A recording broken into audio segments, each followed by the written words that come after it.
I'm a patriot. My name is Linda Kirker, and I'm really proud to live in this country. And you're going to find out why as this day goes along. And I hope you'll all become patriots too. We put this together, this first Liberty Camp. We're hoping maybe we'll have another one next year. And we're going to be asking you to give us your feedback on what you think was really interesting and helpful, and maybe things that you think we could do a little differently. You're smart enough to share your thoughts, okay? And we would welcome that. We know nothing is perfect, and so we'll ask you to do that. As far as the restrooms go, they're right through the double doors on the right-hand side, okay? So if anybody needs to use it, just quietly excuse yourself. We're going to have refreshments about halfway through, and I'm hoping that you'll feel comfortable asking questions, because that's how we learn, right? We don't ask, we don't learn. So I would like to now introduce Rob Roper. Rob Roper is the president of the Ethan Allen Institute in Vermont, and very smart. And I respect smart because, I want to tell you one last thing, for now anyway. You have a job. Did you know that? You have a job. And your job is to be a sponge for knowledge, to learn everything you can. Everything you learn today is a building block for what you're going to learn tomorrow. And eventually, you'll have a nice platform or foundation for your life. So I'm going to ask you to listen carefully, participate, have a great time, and learn everything you can. And I'll see you in a little while. But with that, I'd like to present Rob Roper, our speaker. Let's give him a little hand. Here you go. Sorry? My hand is little, so here you go. Your hand is what? Little. Little. You said you have a little hand, so. I like it. I love a sense of humor. Okay. Oh, wait. Can I do one thing?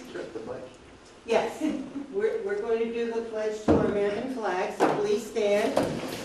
Of course, you know your hand goes over your heart. Who would like to start?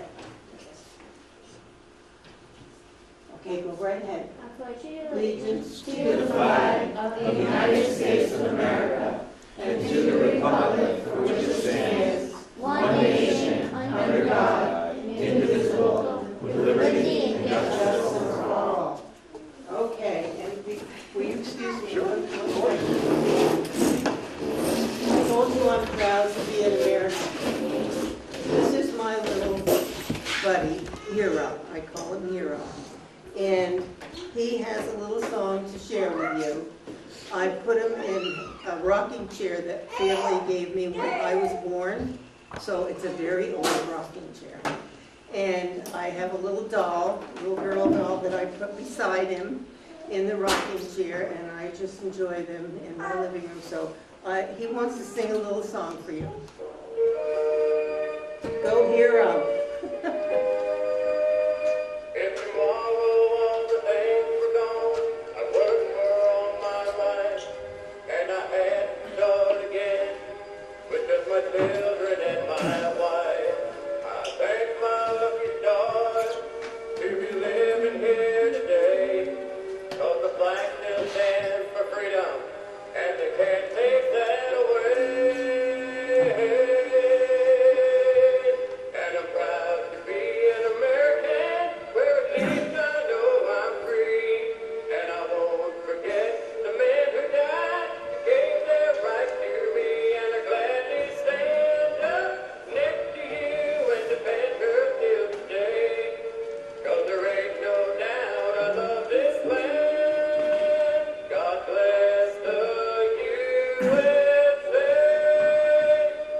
Great way to start off the day. Okay, now Hero and I are going to march off.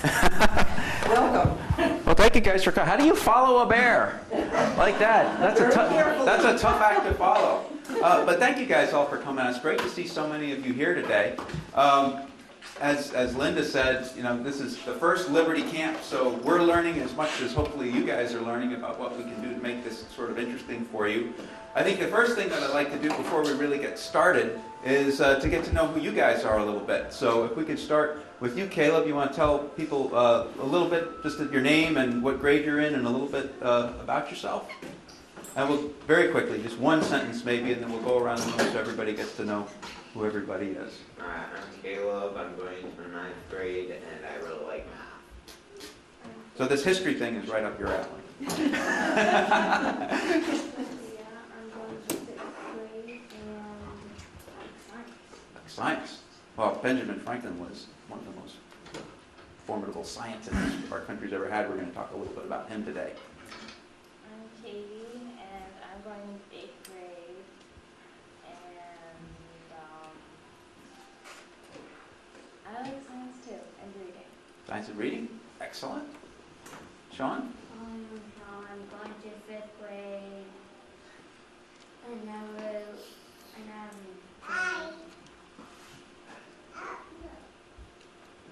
Josiah, I'm going to 10th grade and I'm draw.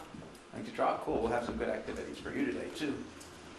My name is Mike. I was going to 7th grade, I guess, and I don't really like school at all. Well, you're going to like this, though. I agree. My name is Jonathan. I'm going into 8th grade, and I enjoy making knives and swords and nunchucks. Wow, cool.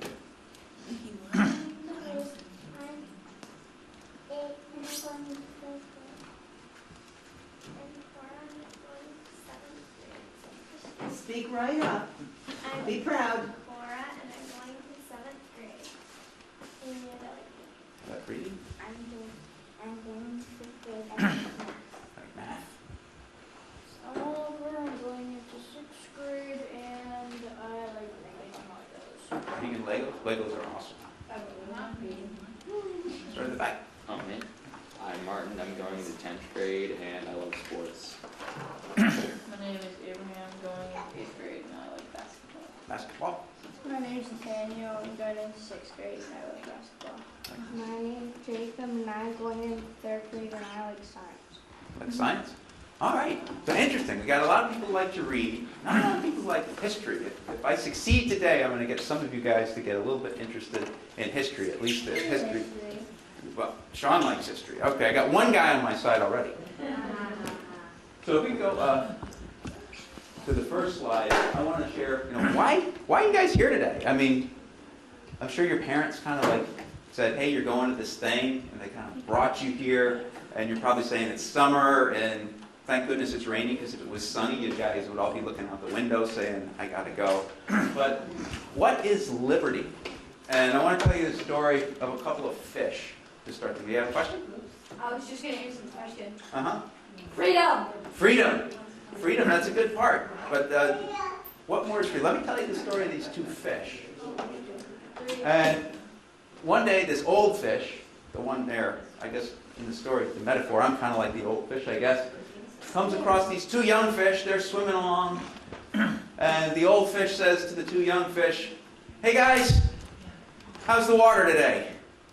And the two young fish kind of smile at him, and they swim on by. And one of the young fish turns to the other young fish and he says, what the heck is water?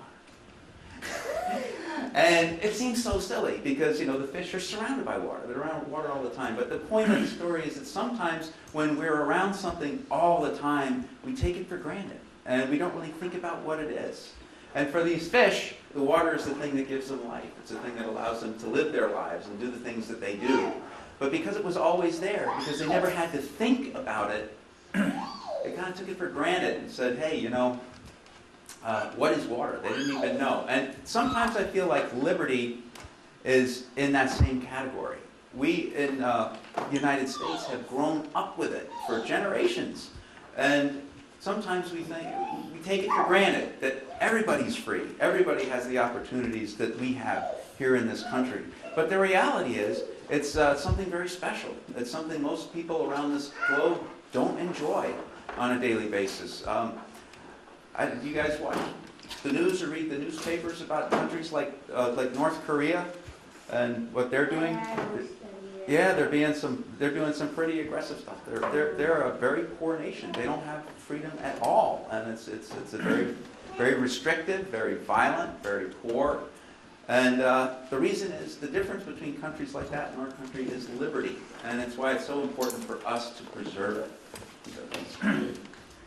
This is the 40th President of the United States. His name was Ronald Reagan. Maybe you've heard him. And he had a quote that I think is really important, both for the older folks in the room today as well as the younger folks. And what Ronald Reagan said is, he said, freedom is never more than one generation away from extinction. You know what extinction means, some of you younger guys? It means, who knows what extinction means? Well, you had your hand up first, so I'll let you answer. You know how dinosaurs are extinct? They're all gone, no more. Yes, that's right. So if freedom went extinct, it would mean that we would not be free anymore. And he said that freedom is never more than one generation away from extinction. We didn't pass it on to our children in the bloodstream. It must be fought for, protected, and handed on for them to do the same. So, things that are handed on to you through the bloodstream, it's like maybe the color, you got your color of your hair from your mom, or your color of your eyes from your dad, or you're tall like your parents, or short like your parents. Freedom isn't something that just happens like that. Freedom is something that has to be fought for, and it has to be understood by guys like you. It's our responsibility in this room to teach you about it, and it's your responsibility to learn about it, so that when you get to be my age, and you have kids that you're responsible for, your own kids, that you'll be able to teach them. So I want to ask you guys now, what does freedom mean to you? And liberty, freedom and liberty, what do they mean to you, apart from abstract words? You said, when I asked what freedom was before, you raised your hand, and I said, what's liberty? You said freedom. But that's the synonyms. Words that mean the same thing, rather than what does it really mean in your heart, what does it really mean in your daily life. Sean, do you want to answer? You're always free, no one rules you. No one rules you. That's pretty important. Except for your parents. You're a slave to no one. That's important. That's another important thing. Does anybody else have some other ideas about what freedom is? What does it mean to you? Well, does it mean like, Linda. Linda has an opinion. It means opportunity and choice. You have freedom to choose what your life is going to be, right? You have opportunities in this country that people don't have in other countries, but of course it's up to you, and it means hard work, right? It does. It means hard work, and that's a big part of what Linda said. You had some really good insights about what freedom is. Somebody said that it's not being ruled over. I think it was Sean. So that means that we in this country, we get to pick who our leaders are. You go out to vote. You get to choose who's going to go to Montpelier and represent you. You get to choose who goes to Washington, D.C. to represent you. And you could be that person if you decide when you get older that you want to run for office. It means you don't have a king or a dictator or a general or a strongman who tells you what's going to happen in the country. These are the rules, and if you don't follow them, there are going to be severe consequences. Linda was pointing out that in this country you get to choose what you want to do with your life. You guys are young now, you're in school, you probably have lots of ideas about what you want to be when you grow up. A professional basketball player, a scientist. I've got two. You got two? Race car driver / mechanic and Lego master builder.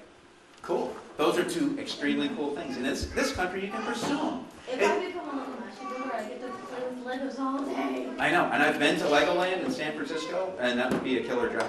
No, I mean at Lego headquarters in Denmark. In Denmark? You want to go to Denmark? Well, because that's what Lego headquarters is. Like, Lego headquarters. Well, that would be awesome. See, you guys have They're probably dreams. just like to be And here's why it's important to have freedom. Because if you want to be a Lego master or a race car driver or anything that you want to be, you in this country have the ability to pursue that dream because you choose it. You don't have anybody else telling you you were born to a farmer, so you're going to be a farmer. And that's the law of the land, and you're going to do what you're told. and you'll never be anything else. That exists in other countries because they don't have freedom the way we do. And because they don't have it, they can't protect it. So if you want to keep these kind of opportunities alive for yourself and for your children, that's why we're here today. Next slide. I want to talk to you a little bit about the cell phone and how this pertains to your daily life.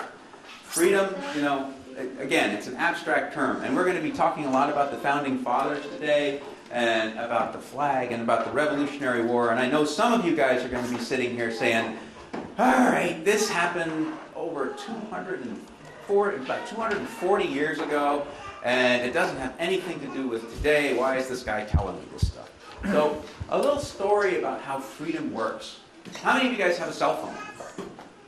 A couple of hands go up. How many of you guys want a cell phone? All the hands go up. And someday, I assure you, you're going to have a cell phone. Because when my kids were about most of your ages, they were pestering me for a cell phone, and we caved. Just as some other parents in the room are going to cave at some point too, because it's really convenient when they have one. But when I was born, back in 1968, we didn't have cell phones at all. All the phones were owned by the telephone company called AT&T.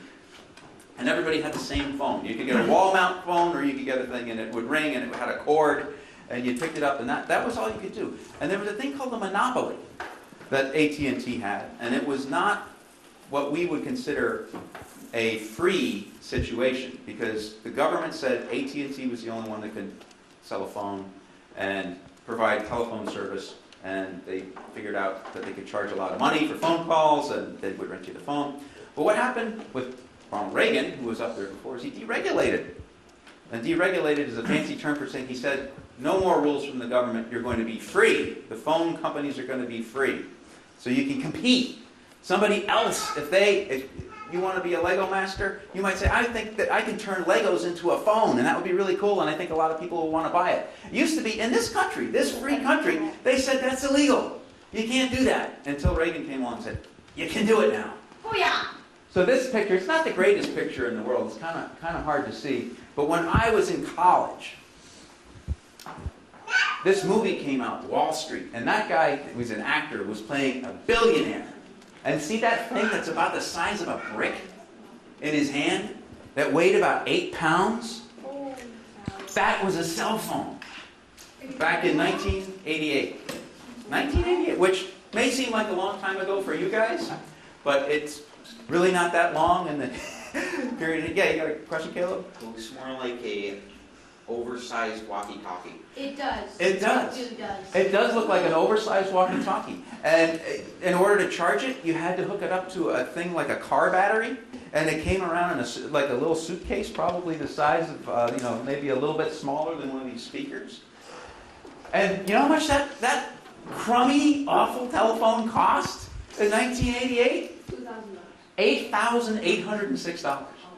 If you wanted that crummy telephone, it cost you $8,806. And in this movie, Wall Street, everyone would go. This guy was a billionaire.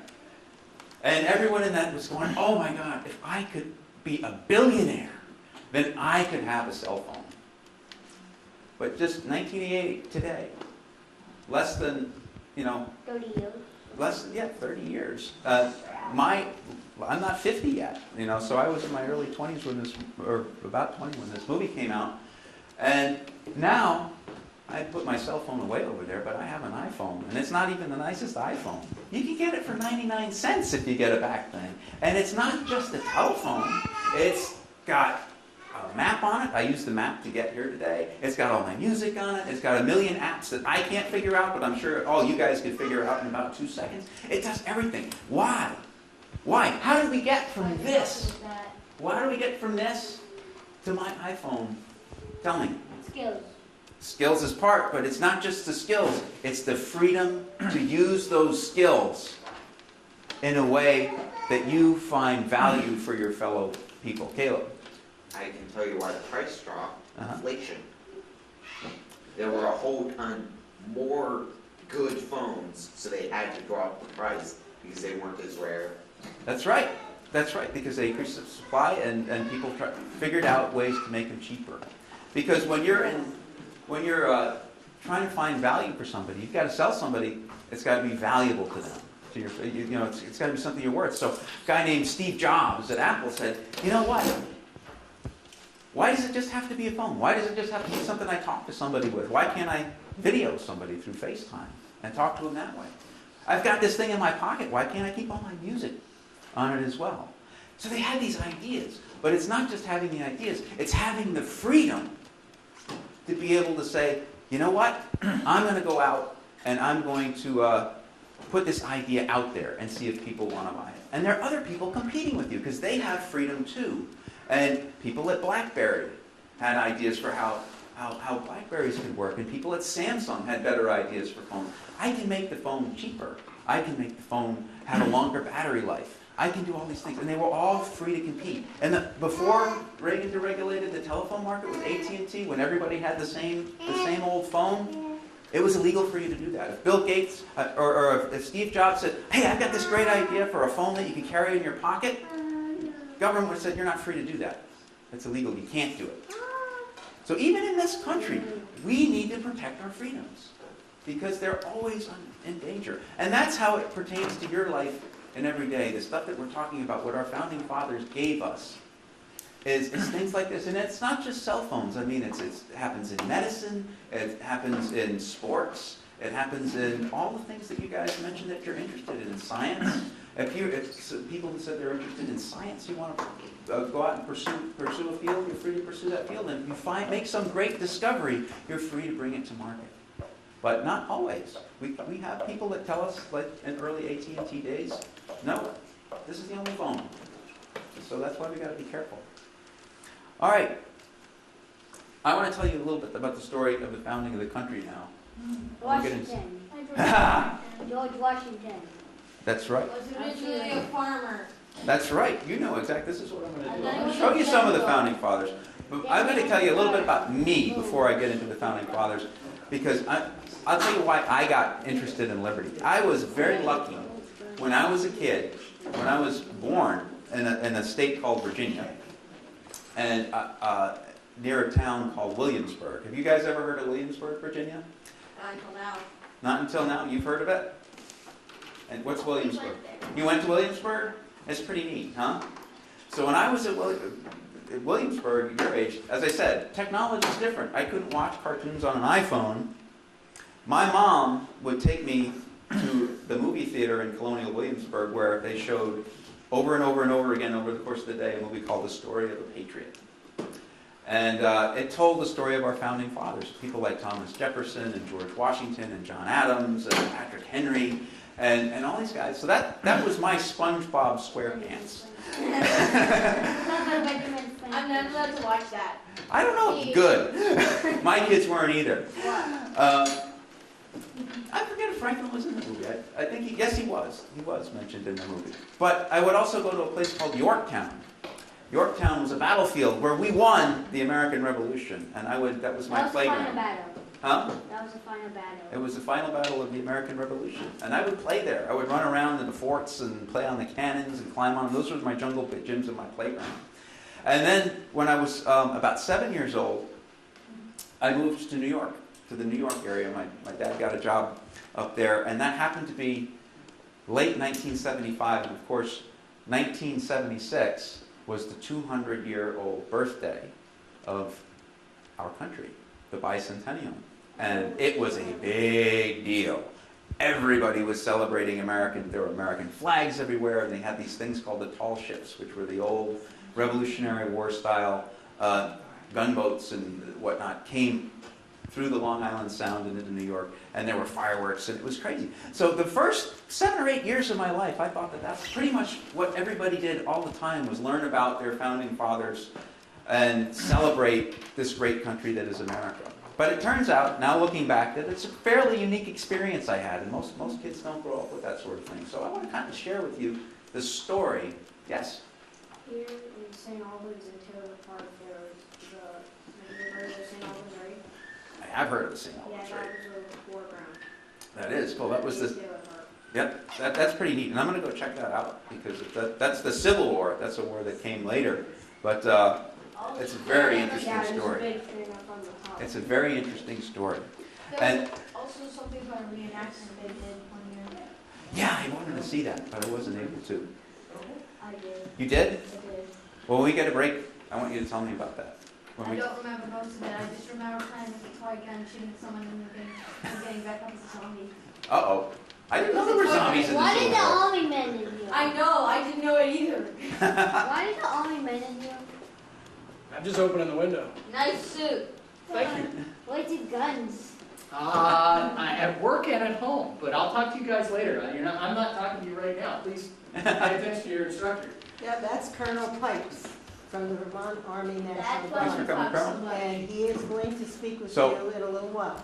The story of our country is really incredible, and that's what got me into it. It wasn't dates, it wasn't the philosophy behind the Declaration of Independence and the Constitution, which I love now and I'm very, very interested in now, but it was the story of these guys. Our founding fathers, and you guys, I mean, I know you're growing up with things like Game of Thrones and all these great, good, all these crazy things that are on TV, these stories, but the story of our founding, what these guys did, they put their lives on the line. There's drama. There are battles, fierce gun battles. There's Navy battles. It took place right over here on Lake Champlain, some of the most important battles of the war. There is betrayal, Benedict Arnold selling out his country. There's love stories, if you're into that, with John and Abigail Adams, one of the most prominent couples of our time. Benjamin Franklin and diplomacy.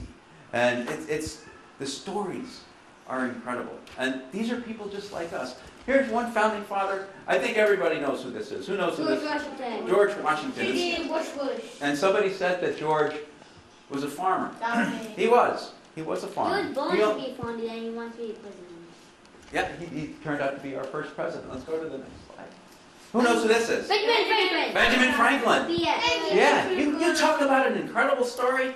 This guy was born in Boston, and he worked for his brother. He was an indentured servant to his brother in the printing business, and he wanted to be his own man. So he ran away to Philadelphia with a few pennies in his pocket, and he became one of the preeminent philosophers of his time, the preeminent scientists of his time. He was a successful businessman. He was a successful inventor. He was one of the most successful diplomats that our country's ever had. What an incredible story. Is he the one who invented swimming? He didn't invent swimming, but he loved it. He did love to swim. You were right about that. And he invented a lot of things to help him swim, like fins and paddles on his hands so he could swim Who faster. doesn't love to swim? Huh? Who doesn't love to swim? And back then, not a lot of people did. It was kind of a weird. It was kind of a weird thing to be interested in. People were kind of afraid of water back then. I don't know why. Next slide. Probably doesn't. All right, this one's not as easy. I have no Patrick idea. Henry? Who? No, that's a good guess, but it's not. He's like Patrick Henry, but he's from Boston. He's a lawyer. He became the second president of the United States. Ah. I forgot. John Adams. There it is. Very important founding father, John Adams. He was a lawyer in Boston, and he was considered to be the voice of the revolution because he was such a powerful orator. His words could move people. Next slide. All right, who knows this one? Henry. Good, I thought nobody was going to get Patrick Henry. I have no Patrick idea. Henry. He was a lawyer in Virginia. He was a Virginia lawyer, and another very powerful speaker. Who knows what Patrick Henry said? His most famous quote. I've never heard of him. Never heard of Patrick Henry? You know his? Something about the. Give me liberty or give me death. That's what he said. Give me liberty or give me death. That was his famous speech. The next one. This guy. You know this guy? Ooh. I've never seen a picture of him in my life. You have seen pictures of him. No, I haven't. Have you ever seen a nickel? I don't know which president this is. This Someone. is Thomas Jefferson, Oh, there it the is. author of the Declaration of Independence. That one? He was this one. There? Yes, this declaration. He's the author of the Declaration of Independence, and he That Abraham Lincoln. was also No. a farm. He was also a farmer. What? He owned a plantation in Virginia. Next one. This guy. I've seen that face before, I just don't know where. You have seen that I face. never seen this face ever in my life. You haven't seen this face ever in your life. Have you ever heard a poem that begins, "Listen, my children, and you shall hear of the midnight ride of"? Nope. Paul Revere! All right, I got a couple people call out. Paul Revere. Oops, I hit my thing here. Paul Revere was a silversmith in Boston. So just a tradesman. He made silver cups and silverware and knives, of course. Who likes to make nunchucks and knives? I make throwing knives, killing knives, swords, woodwork. Very cool. You and Paul Revere have something in common. That's what he did. Next one. All right, come on, guys. Come on, guys. I know you've seen this guy. Benedict Arnold? No, not Benedict Arnold. I know you've seen him in the refrigerator section of your local convenience store. What? No. Samuel Adams. Samuel Adams. Samuel Adams was a brewer and a patriot, as it says. And he was a rabble-rouser in Boston.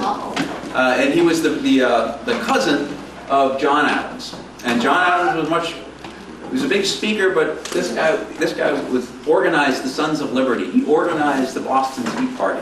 Oh, Boston Tea Party, some tea. So the reason I show you all these guys, you've got farmers, you've got a silversmith, basically a craftsman. You got a guy who brewed beer. These are not, you got a couple of lawyers. These are not guys, these are people like, you look down the street. I'm sure you can find a lawyer. You can find a silversmith. In Vermont, you can find brewers without you can throw a stick. You can't miss one. So these are people just like you, people just like your parents, just like your neighbors, who stood up for liberty at a time. It was really remarkable. Remarkable what they did. And as Benjamin Franklin said when they signed the Declaration of Independence, said, "We will all hang together, or we will surely hang alone." Who knows what he meant by that? You have any thoughts? Huh? Well, if we don't work with each other, if we don't hang together, Nothing will happen. we will hang alone. The king would execute them. They were playing for big stakes. Big stakes. Can I ask you another question? Sure. Why is one of your nostrils smaller than the other? Why is one of my nostrils smaller than the other? Because I was born that way. Okay, good. My brother had a puff left. He does? He did. He did? I guess that's why he broke He out had the surgery on his teeth, but when he was a baby, he had a puff left. This was So we had to bad. get stitches Brother could- right Right here. there. You can still actually see like a lump thing. And the monster. Very interesting. All right, next slide. So, what are these? 13 colonies. The 13 colonies. Yep, and that's that's what the country looked like. And these 13 colonies, not very sparsely Actually, populated. there are 14. Not including Vermont. Not including Vermont? Yeah, Vermont was part of New York at that Yeah. point, Yeah, I didn't count that. as you can see. Because Vermont was the it's 14th State. state. And how come Maine- I counted 14? After the Revolutionary Oh. War. Maine was Maine. was owned by Massachusetts. Oh, Maine's part of Massachusetts. Okay, that's what it is. Okay. Yeah, Maine was That's part of how I got Massachusetts. 14. And Florida down there, which you kind of see, but the name's not there, was under Spanish control. So this was a very small area. And they were taking on the largest imperial power in the world, Great Britain. Great Britain. Now it's United States. Good bit. So why do you think that people were coming to the colonies? What was the attraction here? I mean, you had France, you had Germany, or what was becoming Germany, you had Great Britain, Scotland. Freedom was a big part of it. London. Yeah. There's like spices and minerals and lots of people were rich. Sugar. Rich here in the colonies? Well, you would have to be. They wanted to get rich Yeah, in the exactly. colonies, but there was you really had to work hard. There was a lot of To get- stuff there that There was you a sell lot. and get a lot of money for it. Not a lot of money. And that's actually what they found out, because the Spanish, a little diversionary history lesson here, it was the Spanish who found the places where there was lots of gold and lots of spices in South and Central America, where they were the Inca tribes and the Aztecs and the Mayans. And the British, this was like, they weren't very powerful. The British weren't powerful at the time the New World was found. They became powerful, and by this time they were the most powerful seafaring nation in the world. But the North American colonies were kind of nobody else wanted them. The Dutch, the Spanish, they wanted all the other places in the world, and this was sort of like the hard scrabble place. You had to work really hard in the North American colonies if you wanted to make a living. If you want to get rich, you had to trade. You had to like till the soil. You had to be a farmer. You had to cut down trees. You couldn't just go out and find gold, like a lot of the other colonies. You had to work hard. California Gold Rush. But people were coming here. Why did the Pilgrims? You know why the Pilgrims came? Why? So they could have freedom of their religion. Freedom and of be under religion. control of the laws of That's right. Freedom of religion. That's one kind of freedom. That's other reasons that you mentioned, because people did want to get there. They didn't have the opportunities to be what they wanted to be back in Britain or in some of the other European countries, France, whatnot. They would come over here because they thought that they had a chance to make their own way and be free. That's right. And now, at the time of the Revolution, the king of England started to squeeze his grip a little bit. Some of the stuff that was happening, see that area, the Mississippi River and the Ohio River that goes up there to the right? There was a thing that happened in 1863 called the French and Indian War. Just a little bit of background. Bear with me before we get into the real hard-hitting stuff here. And basically, that was the British and the French were fighting over trapping rights and who's going to control this area. And the British won that war. But when it was over, it cost the British a lot of money to win that war.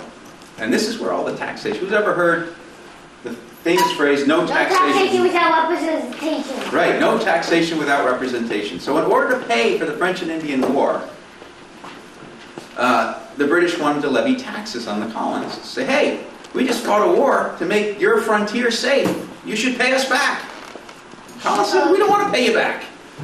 Was that fair? And that's where all the root of all the taxation came into play. So that's right. Those are the things that came up. So in the aftermath of the French and Indian War, they wanted to. There was another thing that was contentious with. Now that that area was free of all the French and the French soldiers, the colonists wanted to go into that area and cut down trees and build farms and do things where they thought they could get rich. And the British said, you can't really go there because that's Indian territory. The Indians live there. And the colonists didn't like that. They didn't like the British saying that you can't go there. So those were 2 points of conflict. And the colonies started to say, maybe we should be running things on our own. And tensions started to get ugly. So to help pay for one of the taxes, next slide, one of the, or it's not really a tax, but it was one of the laws that the British passed was called the Quartering Act. And the Quartering Act, and you'll see this when we talk about the Constitution on the third day, you're going to say, why are some of these amendments in there? Why do they pass some of these things in the Bill of Rights?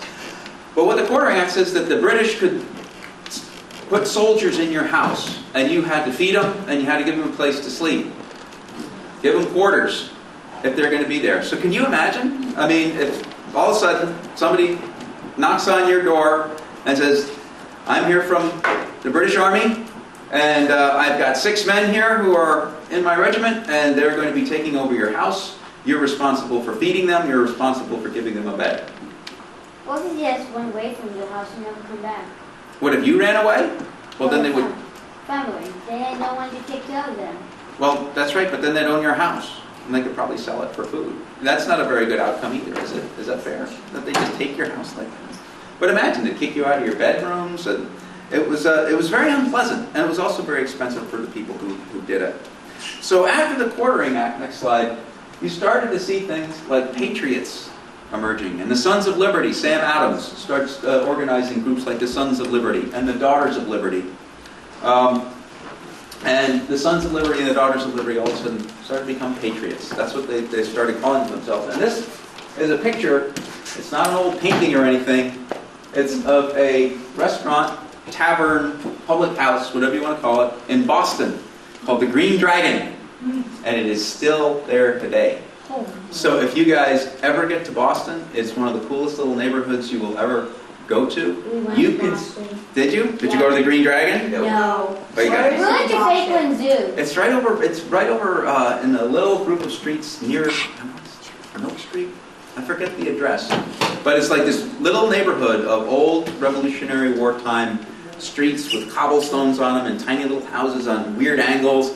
And there's a number of Revolutionary War style or existed restaurants and pubs that have been there since like 1740 and whatnot. But the Green Dragon's still there. You can go in there. You can sit in the same room that Sam Adams and all of his buddies plotted things like the Boston Tea Party. And a lot of this history is really very touchable for you guys. It's still there. I mean, you didn't grow up in Williamsburg like I did playing in battlefields, but you can go to the Lake Champlain Maritime Museum. Some of the boats that were sunk in the Revolutionary War are down at the bottom of Lake Champlain, and they're perfectly intact because there's no oxygen down there, there's no salt. And you can see the pictures of them. They've got video cameras showing you the boats. There's the Bennington battle. I mean, you guys can actually go and see this stuff, touch this stuff. It's really cool. And they make a really great burger at the Green Dragon. So I would encourage you to check it out.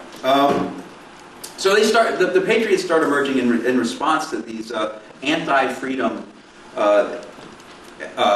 laws that the British start passing. Here's another one that came along. Next slide, please. Was the Stamp Act. Oh, I know it is. Yeah. You have to pay newspaper, cards, passports, and more. And Right. paper. Yeah, paper.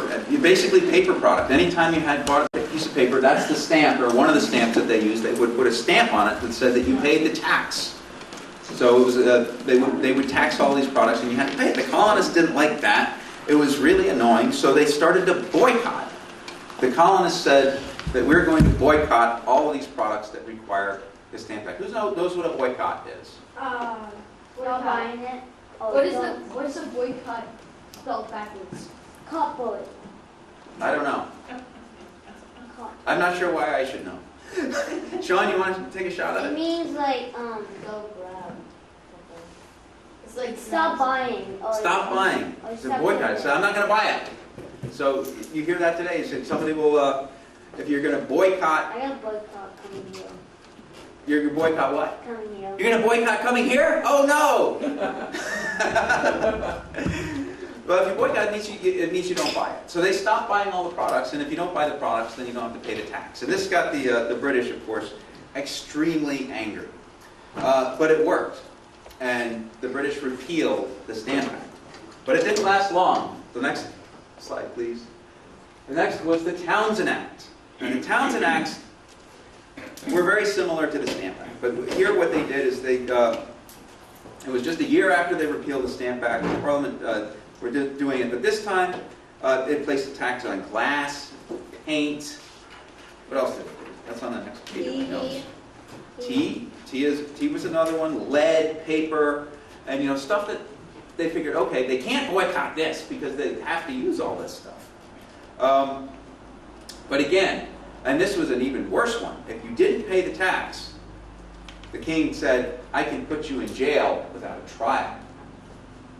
So when we get to the Constitution and the Bill of Rights, you're going to understand why the right to a trial by jury was so important to our founding fathers when they were doing it. Because the king said, we can put you in jail without a trial as part of the Townshend Acts. And so here, again, there was another boycott. Even though the British said they can't boycott all the stuff they needed, there was another boycott. And they also formed this thing, next slide, called the Committees of Correspondence. And this is this is how they organize, with a paper and quill. If you guys today were going to form this, you'd probably form an Instagram group or a Facebook group and say, hey, this stuff is going on down in Virginia, this stuff is going on in North Carolina, South Carolina, Boston. We've got all these things that are happening that the British are doing that are really awful to each and every one of us. We're 13 colonies, but we're still all starting to come together with some common interests. So they formed what were these committees of correspondence. And basically, is they committed themselves to writing letters and keeping each other informed about what was going on in their different colonies. And that was a very important organizational step. And again, today, you guys could do it really easily. It was a whole lot more work for them to do, but it's an important thing. Communication is a big part of how you keep organized and how you keep liberty. Next one. So things got to came to a bit of a head because of all these taxes and taking away the right to trial by jury. And there was an incident in 1770 called the Boston Massacre. Who's heard of the Boston Massacre? 7 people died, I think. 7 people died. Yeah. And that created a whole lot of tension between the colonists and the British Crown. And calmed down after a little while. The soldiers who fired it into the crowd in Boston at the Boston Massacre were represented by a Boston attorney whose name was John Albans. You talk about a guy who was committed to his principles, that people deserve a fair trial. The British king said, no, you guys can't have a fair trial if you don't pay my taxes. But John Adams was a guy who had such high principles. He said, even though these guys, these soldiers, fired into a crowd, they deserve a fair trial. And he represented them in court. And he actually did a pretty good job, and he got all of them off except for 2. And he took a lot of heat for that. That took a lot of guts. You talk about a gutsy thing to do. If you were in Boston at that time, it'd be like a Yankee fan in Boston defending the Yankees against the Red Sox. Linda. I'd like to just throw in one thing about Great Britain, which is England. And the king there was King George III. And King George III was a tyrant. You know what that means? No. Yes. A big bad guy with a huge ego, Well, that's probably part of it. like Thanos. Like what? Oh, Thanos. he's a Marvel comic. Oh gosh, you're out of my realm right now. But it was his way or the highway. He was taxing people way beyond what they felt they could afford. And there was one church in England, the Church of England. And so Rob has already told you that they didn't feel, the people who packed up everything, left their country, and took such a chance. They had no idea what this new life was going to be like, but they knew they were going to be free. I have chills just when I talk about that, because freedom, and you'll come to realize that as you get older, freedom in this country, freedom of opportunity, is one of the greatest privileges you'll ever have. This country gives it to you, and we have to make sure we keep that. And you're going to be adult citizens in a matter of just a few years. Some of you are going to have the opportunity to vote. And Rob may touch on that later on, but when you understand the foundation of your country and why it's set up the way it is, why the founders set up the kind of country they did for you and me. You know, I'll make this quick. It's 241 years ago, 1776, when this country was officially founded, or preliminarily founded. Okay, that sounds like, how does that relate to me? 241 years ago, and Rob mentioned that too. Well, I got to thinking, if you took 3 people my age, and like 3 people who preceded me, all right, and they were all my age, that's the number of years, almost 241 years. It's a little bit less than that. But to make it more real, that, you know, it makes a little more sense to you. I will let Rob get back to his presentation. Yeah, it's not that far back in history. It seems like a long time, but it's really not. Robert, you have something to say? We were talking earlier about one of the reasons why some of the pilgrims came here is for religious freedom. And later, as Rob's going to point out, the First Amendment was freedom of religion. And I want to touch quickly on it wasn't just one of the freedoms. It was the core freedom that made everything else possible.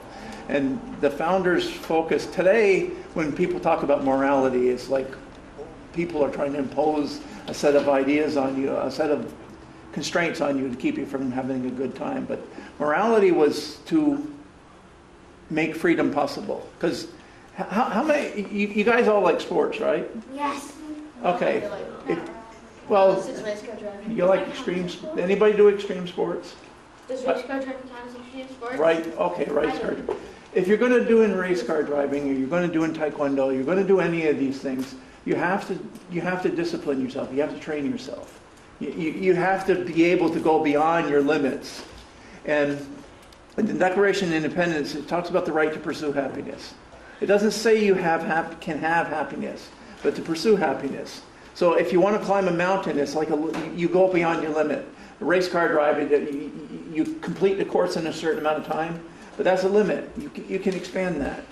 And so freedom essentially is the ability to go beyond your limits. And that's what religion is about. You've got this, there's a God, and you're created. A creator is beyond your limits. You relate to the creator. It's very the same thing. It's reaching beyond your limit. And so this, in the Northwest Ordinance, it's when they purchase some territory. Religion, morality, and knowledge being necessary for freedom and happiness of all mankind. Happiness, right to pursue happiness. Religion, morality, knowledge. So there's freedom, there's two types of freedom. One freedom is the freedom to not be constrained. The government can't do this to you. That's one freedom. The other freedom is an internal freedom. It's your ability to overcome your, I want to go to sleep. No, I better get up and train for a marathon, or I better train for car racing. You have to, there's an internal obstacles, your laziness, your comfort, you have to overcome. And that's what morality and religion is about. You have to, you overcoming yourself.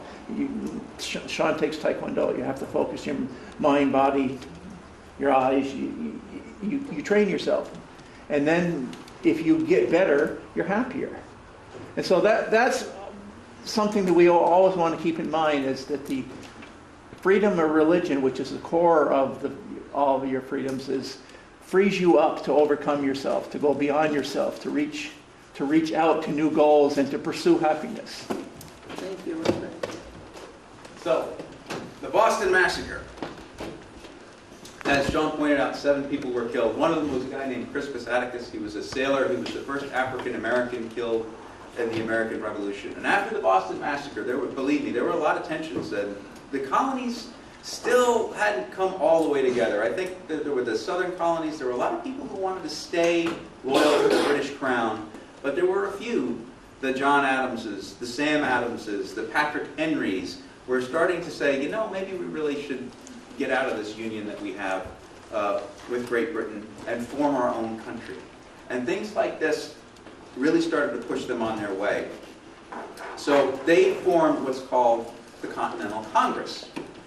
And representatives from all the colonies came to Philadelphia and took part, and they had what they call the Declaration of Rights, saying, hey, we as colonists have certain rights that the British Crown cannot take away. And that was the formation of the first nascent North American government of all of these colonies. And Patrick Henry, who I showed you earlier, and we mentioned his speech, in 1775, stood up in front of the house of, it was a church in Virginia, and he gave his "Give Me Liberty" or "Give Me Death" speech. It's one of the greatest speeches you'll ever have a chance to read. I'm not going to do the whole thing because it takes about 7 minutes, 10 minutes to read the whole speech. But he says so many wise things in that speech. I would encourage you guys on your own to either read it yourself or find on YouTube somebody like a really good actor who reads the speech. But he brought down the house. Patrick Henry was one of the greatest speakers of his time, so people say. I mean, they didn't have television, they didn't have radio, so people would go and watch people give speeches, and this guy was like the #1 act. And at least in Virginia. I think John Adams probably could have given him a run for his money up in Boston. But he gave I studied it. Huh? I You did? So he gave the give me liberty or give me death speech. Oh wait, but I got ahead of myself, and we forgot the Boston Tea Party. How can we forget the Boston Tea Those Party? 50 people, they threw a law tea because they didn't want to buy tea from the crown. That's right. They got rid of the Townsend Acts, but they kept the tax on tea. And here again, this is a good lesson for you guys, because the reason the crown was getting upset, and this is another part of freedom, is the colonists wanted to buy their tea from the Dutch, because the Dutch traders were selling tea at a cheaper price and they didn't tax it. But this is a part of liberty. The king wasn't very much interested in freedom, said, no, you cannot buy your tea from the Dutch. It is illegal to buy your tea from the Dutch. You must buy your tea from the British East India Company. That's the law. Yeah. I just came up with an idea. What if we do that same thing with healthcare today? Oh, that was cool. Yeah, but no, people will do that today, and this is why it's important. That our own government said you have to buy your phone from AT&T. You have politicians today, as just pointed out, say, no, you have to buy your health insurance from this company. Why? Especially when somebody else is offering to do it for cheaper. But there's a principle involved here, because what happened was the British kept the tax on tea, but they lowered their price of tea, so that even with the tax, it was cheaper than the Dutch. But the colonists didn't care, because there was a principle at stake here. They did not want to be paying the tax, even though it was cheaper. So John Adams, in the Green Dragon, which you saw where you guys can go and have a burger some night, organized the Boston Tea Party, where the Sons of Liberty dressed up as Native Americans. They boarded the British ships. They threw the tea into the harbor. And this really, really angered the British. And that led up to the Boston Tea Party. Why do we have this? Why do we have this kind of? Because there's cool stuff in there that you can look at. Not really. Patrick Henry gives us give me liberty or give me death speech. And then we really get into the guts of the Revolutionary War. With the next slide, please. Oh, Paul Revere's Ride. The Battle of Lexington and Concord. Now this is one of the cool stories. You guys know the story of the lanterns in the Old North Church in Boston? Which you can also go and listen to, because this was like the spies. I mean, this is a great spy story. Paul Revere, silversmith, was essentially a son of liberty, took part in a lot of stuff, but he was really at heart a spy. And he was in Boston keeping an eye on everything that the British soldiers were doing. The British had occupied Boston. They had put in a blockade. They weren't letting anybody trade. They were trying to starve out the city and punish them for what they did at the Boston Tea Party. And the colonists were saving up all their guns and all their gunpowder so they could fight back. The British wanted to take the guns and the gunpowder away so they couldn't fight. And they were bringing in some soldiers to come and do that. Paul Revere was the spy, and he had a signal with another friend of his that if the British were coming, if they were moving their soldiers by land, he would put one lantern up in the bell tower of the Old North Church. But if they were moving their troops by sea along, he would put two. So you guys have heard that? One up by land, two up by sea? Not until now? Well, now you've heard it. That was the signal. That was the spy signal that Paul Revere had worked out. So I guess it was the other guy who put the signal up in the Old North Church in Boston. And you can visit the Old North Church. It's still there. You can still see it. Although it's not the highest point in Boston skyline anymore. There are taller buildings there today. But at that time, that was the point that you could see from everywhere. So it was one up by land, two up by sea, two lanterns put up there. They were coming by sea. So when Paul Revere saw that, it was his job to hop on his horse and ride throughout the countryside and warn all of the colonists who had organized into militias called the Minutemen. You guys have heard of the Minutemen, right? Because they could be ready to fight within a minute's notice. He would go house to house, banging on the doors and saying, the British are coming, the British are coming. call to arms and get ready. Huh? Three guns. And they did, yeah, get your They're guns ready. available back then. Get your guns ready. So when the British, who were doing all this in the dark of night, thinking that they were going to surprise the colonists, were actually surprised themselves at the Battle of Lexington and Concord. Which is the next slide. Oops, I got them out of order. Sorry, next slide. We already did that. So the Battle of Lexington and Concord. And the first battle, the colonists were outnumbered significantly by 500 to 70 or so. But they fought a little action there, and then the second battle, more colonists had come up, and they had about 400 soldiers, and they basically chased the British all the way back into Boston, harassing them the whole time. The British lost about 70 troops, Good. and the colonists lost about 50, so there was a price to be paid for doing this. And then, the next slide, please. Bunker A little bit later, George Washington, the Continental Congress, after the Battle of Lexington and Concord, named Bunker Hill. George Washington became the general of the Continental Army. That was a big deal. They picked George Washington to be the general of the Continental Army, and he was on his way to Boston to see what was happening in Boston when the Battle of Bunker Hill took place. Who knows where the Battle of Bunker Hill took place? It was in Boston. Breed 2. Wakefield. Great! Breeze Hill. It's a trick question. They were supposed to put their 9,000 men. There are fortifications on Bunker Hill, but they actually put it on Breeze Hill. So that's a great trivia question you can trick your teachers with. Maybe they don't know it, but you knew it. That's pretty cool. So what happened here, and the reason I put this picture up here is basically what was happening, is the British understood. Yeah. They sent 3 waves of soldiers. Yeah. The first 2 waves got destroyed. The third wave they won because the other team went out gunpowder and bullets, so they had to shoot rocks and stuff. That's right. That's exactly right. So if you look here, the British were down by the sea level, and the colonists were dug in. They dug trenches all night so they could lock themselves in. They were very badly outnumbered. And, but the British had to run up this big hill. So you get really tired, and it's easy to shoot down towards somebody than it is when you're running up. And if you're behind a wall, those are really and the British had their red coats on. You know why the British wore red coats? Yeah. Why? To represent their country. Yeah, but there was a... themselves even bigger targets. That's what actually happened. Colonel. Open shot. The British at that time, your average soldiers wore red coats because if they were wounded in battle, then the blood, if you're wearing white, it's going to be very apparent.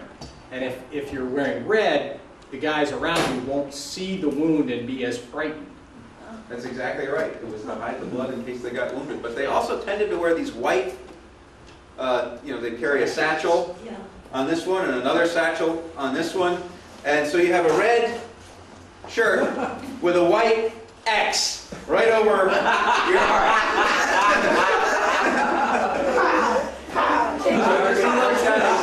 Those red guys. Yeah, those guys were the target. So those guys were coming up the hill, and the British knew that they had to take that hill because if they ever put cannon on those hills, and they didn't know they didn't have cannon. The colonists didn't have cannon yet, but they would get it. But that's a story for tomorrow. I'm going to save that really cool story to make sure that you come back to hear about Henry Knox and how he put cannon all up on the hills around Boston. But so they charged up, and as Sean pointed out, it was 3 waves of the British soldiers coming up the hill. The first 2 waves were wiped out, but as Sean said again, the colonists were running out of ammunition. They were firing rocks out of their muskets at that point. They had to retreat at the 3rd wave. But who knows the famous quote of Colonel Prescott about how you save your ammunition? Don't fight till you see the whites of their eyes. That's right. What? Don't fire until you see the whites of their eyes. Wait for them to get close before pow. Oh, But that's what they did. It was an extremely dramatic day. What And they that- were just doing was open firing everywhere. What's that? They were just open firing everywhere. Yeah. Yeah. The thing about muskets is it's bang, full on reload. If it was, Bang. if it had Full on machine reload. guns, Yeah, but they could just set it up and go pop, pop, pop, pop, pop, pop, pop, pop, If they did. kill everybody. But they did. They had hunting rifles and shotguns and brown bust muskets. It was You all go right. missiles. And that Yes, exactly. that really gets us into That was to the guts of the Revolutionary War, leading up to the Declaration of Independence. And we're going to save the Declaration of Independence for tomorrow. That's a So I think now, unless you guys have some questions that you want to ask, we're going to be ready for a little bit of a break. If you guys are hungry for a snack. I'm so hungry. You guys are hungry for a snack?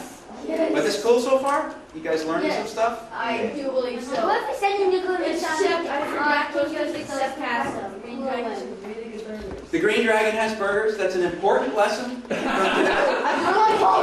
couldn't write anything down. Here. No, thanks, you're good. So no questions? All You right. have one. Let's take a break and let's get a snack. Thank you, guys. As we were planning this Liberty Camp, we thought of all kinds of things that we could possibly do. And I, being a big supporter of our military, our Army and Navy and Air Force and Coast Guard, these people just do so much on our behalf and give us a feeling of safety and security in our country. And I just love them. I just appreciate them so much. And I got to thinking, we're talking about our country, and what's more important other than our freedom to be who we want to be and to accomplish what we want to accomplish as an individual without anybody holding us back. No matter what your life circumstances are, you have the freedom to become the best you can be. Once you decide what that is, and we don't always know right from the get-go, but going through life, you end up deciding who and what you want to be. And so I thought, you know what, this wouldn't be complete without having someone representing the military, your military, to come and speak with you about his experience and how he feels about our country. And so with that, I would love to introduce Colonel Daniel Pipes. Thank you. I really appreciate it. Thanks, guys. You're welcome. Yep. Well, good morning. It still is morning, I guess. Hey, I'm delighted to be here to talk to you guys and for you to take the time away from the summer. There's so much to do in the summer, and summers are so short here. Except from no giant little things. Yeah, I was thinking While about it's raining. going outside. When it's raining, absolutely. What's the deal with the hats? You guys got some really sporty hats. That's awesome. I like them. What are they called? Fedoras. Fedoras. You got them from Florida? I'm Carrie the Platypus. Really? I got my black stripe. See, I'm learning something every day. My black stripe. So- Black stripe. As Linda was saying, there are people in any society that are critical to keeping the society safe and allowing us to develop. So I want you guys to help me with one thing. That I think there's probably 5 or 6 professions. Do you know what a profession is? It's different than a job. So what's a job? Someone said, What's a job? A job is something where you get money to do. Exactly. It's a transactional thing. You go into work, you get paid money. What's a profession? Want to take a stab at it? A job you love doing. Exactly. A job that you love doing, and also within the root of the word itself, profession, you are professional. What's that mean? You're really, really good at it. You're good at it, and you may have a higher standard that's either expected by the nation or expected of yourself. So the military is a profession. So that's one. And I can think of probably 5 more jobs that are really professions. But here's the thing that you have to have for a society to flourish. Do you know what flourish means?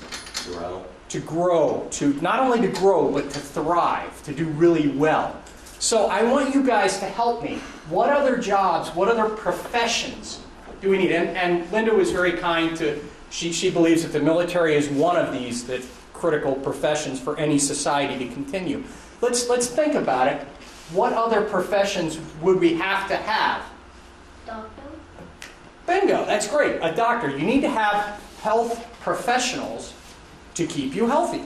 Okay, so that's two. We've got the military and we've got docs. Docs are critical in the military as well. We love our docs. What do you got there, Wellman? The Navy is part of the military. You're right. It's a separate branch. Absolutely. But we've already got the military, so we still only have two. All right, what do you got? Two more. Well, give me one. I don't want. There's Firefighters. firefighters. Yes, they're. You could make an argument that without firefighters, your society could still advance. But you're on the right track. I'm not belittling the firefighters and the EMTs. You can firefight. I tell you what. Let's put policemen and firefighters and emergency people all in one group, and that'll be the third one. Okay, so that's good. What else do we need? I was going to say policemen, because without them our society would be even worse than it already is. Exactly. I think you do need to have people that reinforce the laws, which ultimately are reinforcing the morality and the shared beliefs of a society. So that's great. Politics.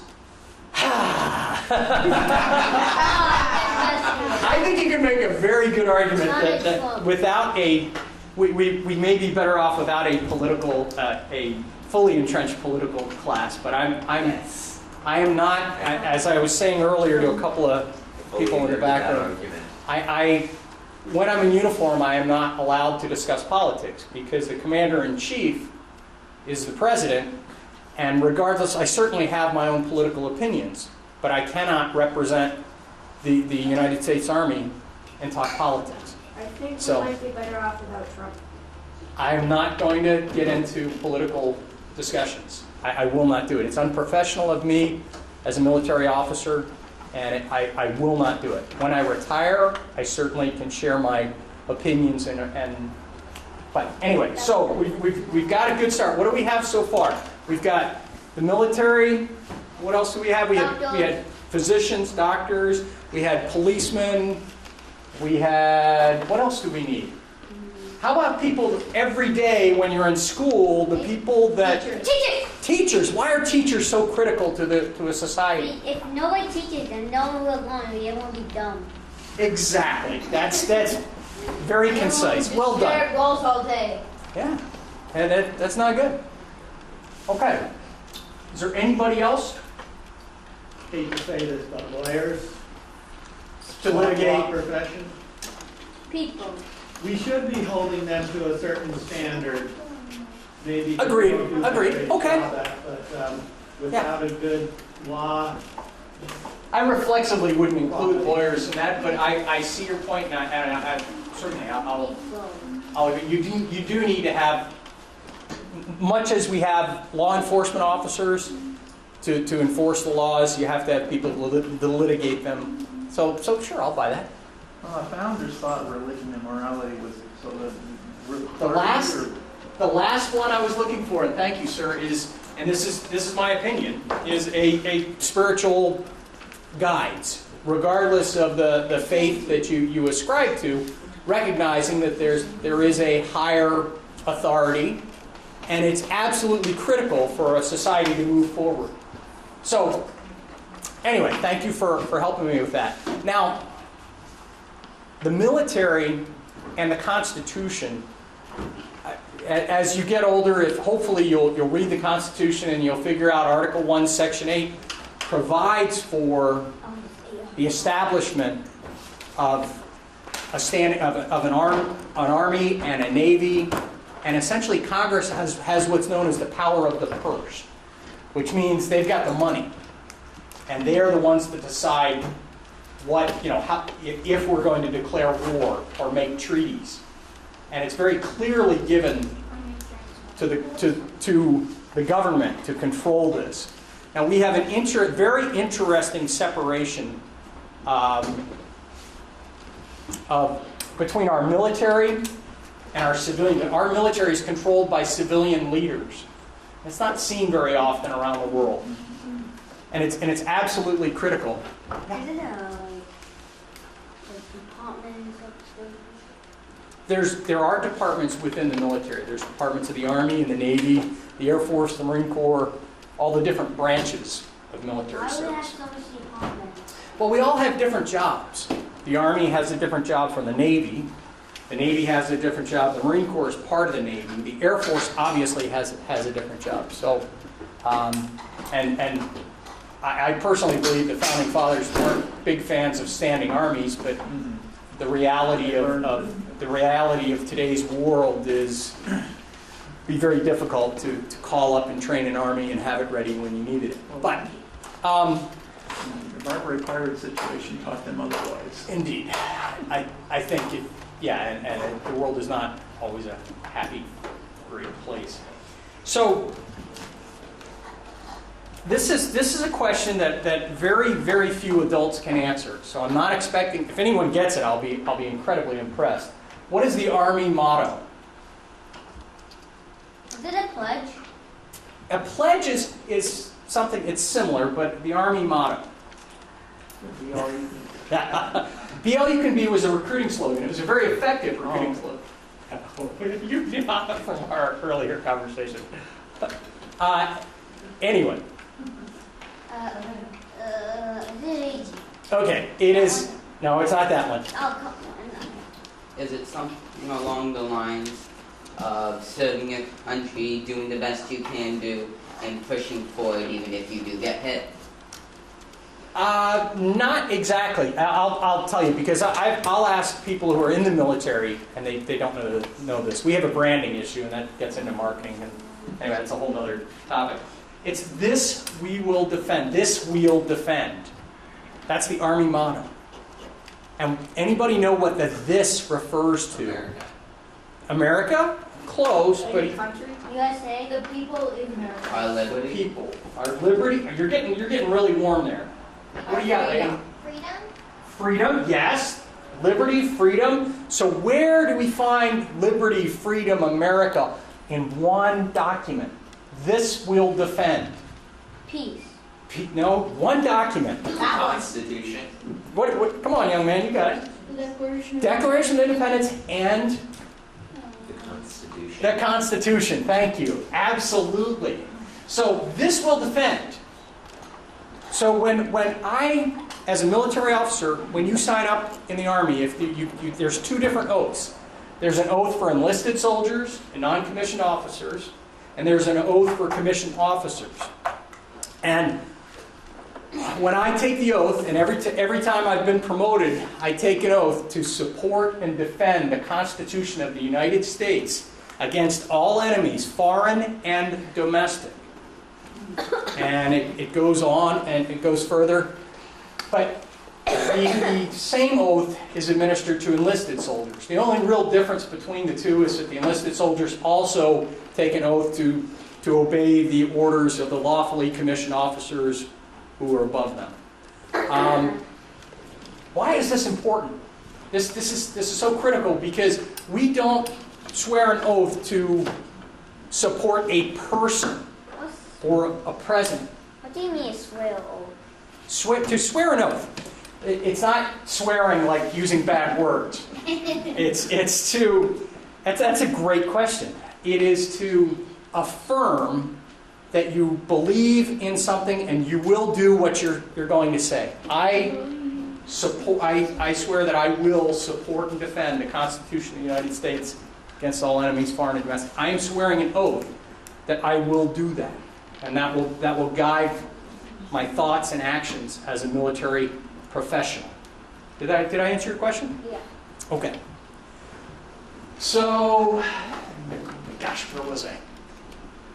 Uh-oh. You were swearing an oath. I was swearing an oath. I was swearing at somebody. No. So, yeah. We don't swear an oath to a person, to a political party, to a branch of service. There's a lot of inter-service rivalry between the Navy and the Army. I mean, it's a great football game, but we don't swear an oath to a political party or a person or any of those things. We swear an oath to a collection of ideas and ideals. There's a slight difference between the two of those that are unique in the history of the world, and it's pretty remarkable.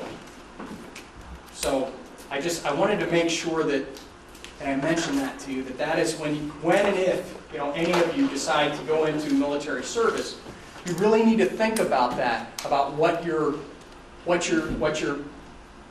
signing up to do. And yeah, it may be jumping out of planes. Huh?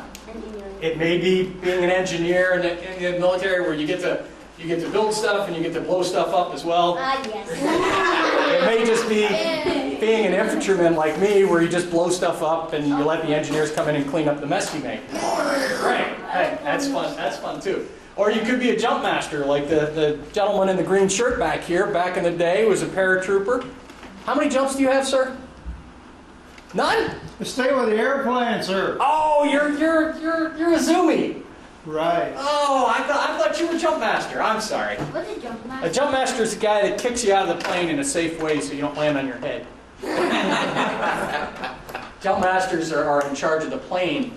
One of the jobs that I've done, I was an airborne ranger, so I jump out of planes with a whole bunch of way more stuff than you should carry. And like we always joke, 100 pounds of lightweight gear is still 100 pounds. Does it feel weird when you jump down? Does it feel weird when you jump down? It's an amazing experience when you step out of that plane and you're shuffling. You got your pack here with a weapon on the side and all of your ammunition, your helmet and your body armor, everything there. No, you're not shooting. You're trying to get to the ground very quickly. And because Jumping out of a plane that's airborne. airborne.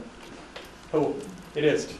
Sir. I'm screaming. Going back to the idea that you're Thank you. pledged to obey lawful orders. Yes. In a society where people start to severely question the whole concept of lawful, don't you have a very serious potential for the military chain of command to totally break down? No. Because if people are not, at least within the military, if people are not, if there's no consensus on what is lawful, and they're pledging to obey a lawful order, right. Then you have. It's very clear. We have classes on military law. It's fairly straightforward. It's cut and dried. We don't have the lawyer class. We do have JAGs, Judge Advocate Generals. But the Uniform Code of Military Justice is about that thick. And that's what we go by. It's very, do this, this happens. All of the political parsing and the indefinite articles and all of that nonsense.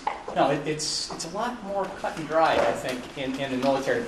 I understand what you're getting at, and there is a time, I welcome critical thinking. I got my master's degree at Carlisle Barracks for the Army War College, strategic planning. So thinking critically about critical thinking is something that I do as a professional. I was thinking about the Nuremberg trials. Yeah. Absolutely, and the German culture, now you're getting into this, German's one of my languages, so I'm very familiar with that. The German culture is one of those things, it's very different. Guten Tag. Geht es? Yeah, genau. So, it's a great thought. But I will tell you, although I do welcome critical thinking, and hey, is this a lawful order or not? We can discuss that. But there are times as an infantry officer in the military where, based on my position and my rank and my responsibilities, discussion is over. It's time for cheerful obedience, and if you can't be cheerful, it's not my problem. We're going to do what needs to happen because that's what the people of the United States expect us to do. And that still remains in the military. You can't negotiate people up in a mud hut village. You have to lead them. So we still have that in the military. It's very critical, I think. But we're kind of. I'll dive down in any rabbit hole you want. I do enjoy that. But 2 questions. Sure. One, what's a master's degree? A master's degree is a postgraduate degree. When you go to college, you've got associate degree is 2 years, baccalaureate degree is 4 years, master's is usually another 2 years beyond that. So the Army paid for my master's degree and sent me to Carlisle Barracks in Pennsylvania. What's college? But My second question, have you ever fought in battle? I have. I've fought in Afghanistan on 2 tours, and I've fought in Iraq. I've been to the Balkans on almost 30 different missions that I led in the Balkans. I've worked in West Africa extensively. I've been all over Europe. So I've been all over the world. Did you see anybody die? That happens. Yes. It's the And it's not a movie. Usually they're people that are very close to you, or if you're responsible for them, you know their families, or you will get to know them. It's not tour of duty. It is tour of duty? one of those games, video games. What kind of gun have you been using? I've used all kinds of different guns in my AK-47? in my service. I did carry an AK-47 in Afghanistan because we couldn't get the ammunition we needed for the M4s we had, but that's a whole other story. I was trained as a second lieutenant. I trained with the Marines for that. So, going back to the oath thing, you said that you actually listen and obey any lawful officers. So how do you know if an officer is just a fake or a traitor working for a different country, or if they're actually real? How do you know who to obey and who's a fraud? You go through the basic assumption is that, I mean, we're not an army riddled with spies. It's not a movie. We are, 99.999% of the people in our armed service are genuine patriotic Americans who are doing the best they can and doing the job they signed up to do. Now, if that tiny little That's .00000000001. exactly. What's that? Who's those people? Now, if you are given an unlawful order where someone is clearly saying, "Hey, I want you to go set up an ambush on this school bus," no, that's against all the conventions of modern warfare. And you get classes in the military about what is acceptable and not acceptable, when you can fire at civilians, when you can't. You can, if people are hiding behind a group of civilians, it happens. But the Taliban was great for what they would put women and children in front of them and shoot at you, and they hope that you would shoot and kill the women and children, because then they would get the publicity. But anyway, we're getting way off track here. We're not riddled with spies. So if there's an unlawful order that's given, you have the responsibility to refuse that.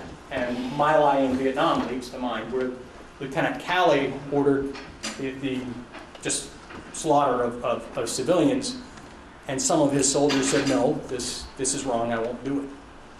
And he was brought up on charges. So we do tend to police our own, but war is a messy thing, and people die. But I'm not here to talk to you about that. What about, say you have a general who was put in place, a different general who you could trust, because that general that has been commanding you is taken out, and you don't know this new general? What if he's telling you orders that don't make a lot of sense, but still abide by all the rules? Yep. But Well, they're sometimes, not good orders. Look, sometimes if it's a lawful order, I've disagreed with lawful orders. And I can quietly, depending on the situation, I can quietly and politely go to the person issuing it and say, "Hey, sir, I think we're heading down the wrong trail here. Let's think about it. Here are my concerns. Here's what I think we should do."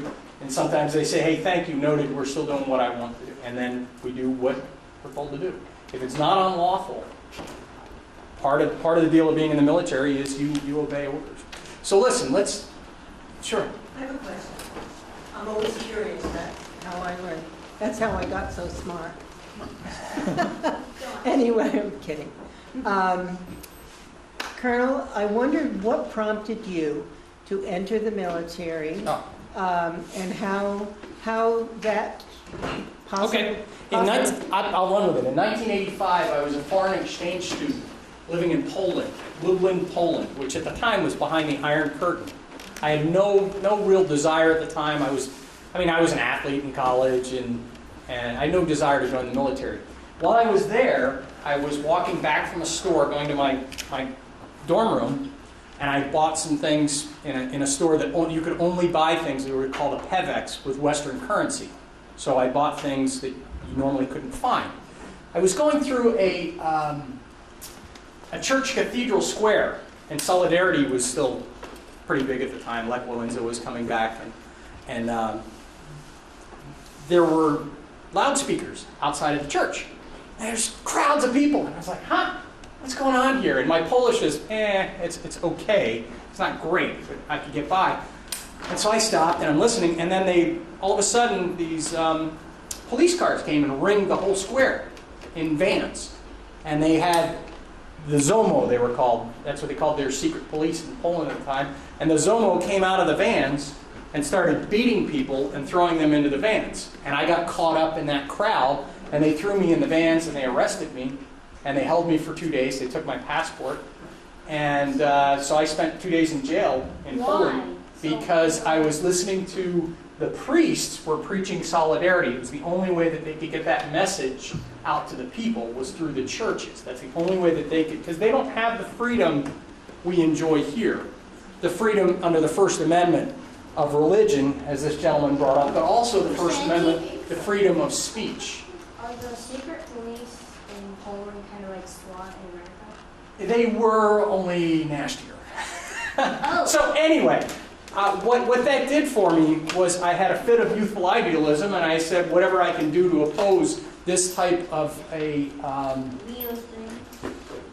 regime, I will. I came back, I joined the Army. I took a bunch of tests, and their standards must have dropped a lot because I did really well on them. And they said, you should be an officer. And I said, okay, why don't you pay for my last 2 years of college? And they said, done. So they paid for my last 2 years of college, and here I am. That's a kind of a roundabout way, but that's why I did it. But anyway, I really appreciate the questions. Thanks. I hope you enjoy your time here. And thanks. You guys have been great. Thank you, Colonel. And, Be careful. Thanks. we all die sometime.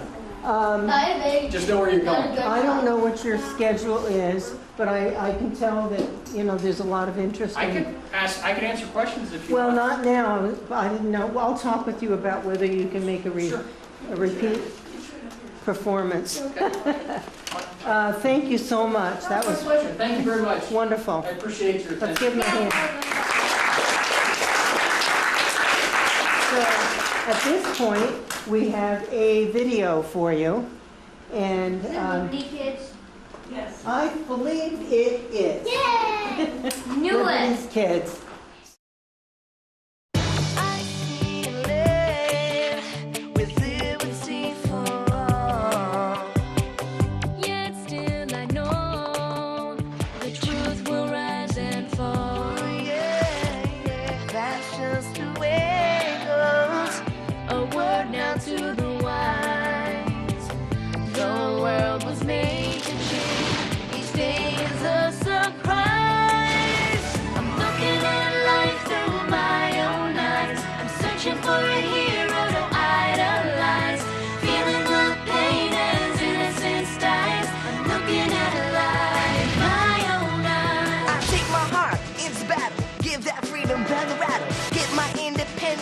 Declare it on the dotted line. Let Philadelphia freedom ring and patriotic voices sing. Red, white, and blue, never give up. You represent America. Hoping and praying for a brighter day. I listen to my heart and I obey. How can I see it any other way? I'm looking at life through my own eyes.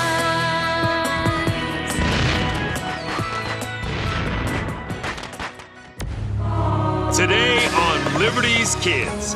Come on, men. We have to catch whoever's hanging these posters. And if I find so much as one poster, it's jail for the lot of you. Dearest Mother, they called it the Boston Tea Party, but believe me, this is one party I wish I had missed. The Yankees claim all this trouble is over taxes. Why are you destroying the tea? We're protesting unfair taxation. Parliament raised the tea tax over our objections. Maybe next time they'll listen. Ruffians cowardly disguised as Mohawk Indians destroyed a shipment of tea.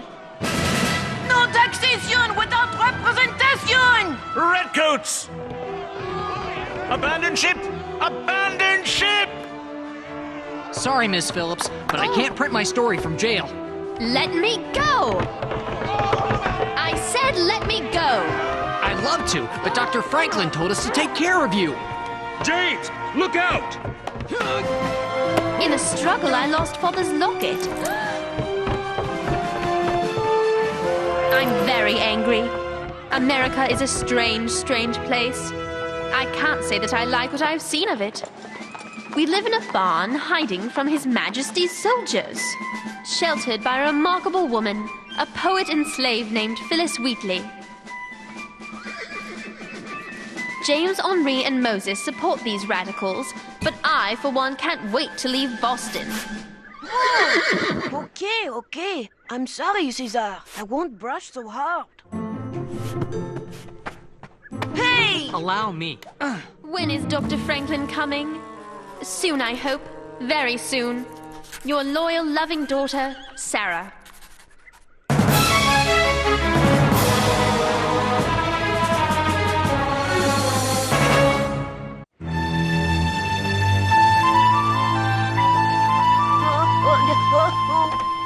How many do you see, Henri? 1, 2, 3, 4, 5. English, Henri, not French. I'm counting the English. How many are there now? Too many. There mustn't be a soldier left in England. What should we do? What should we do? The British are occupying Boston. I've got to get this to the Gazette right away. Come on, Henri. Seem a shame. Do you really think he's a traitor? On the evening of 16 December, the year of our Lord 1773, cowardly bandits, disguised as Indians, attacked the Dartmouth, a ship flying the colors of His Majesty King George III. And who is responsible for inflaming the subjects of Boston to this violence? None other than the man before us, the esteemed Benjamin Franklin. His crimes are enormous. The East India Company lost hundreds of crates of tea worth many thousands of pounds. This lawlessness was encouraged by Dr. Franklin in his speeches and writings. His inflammatory paper, the Pennsylvania Gazette, continues to foment sedition, rebellion, violence, treason.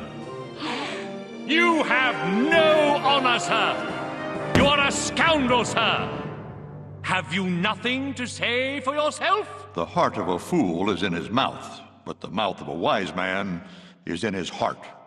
Ah, the famous Franklin wit. Perhaps I need to remind you, a rope is the proper reward for treason.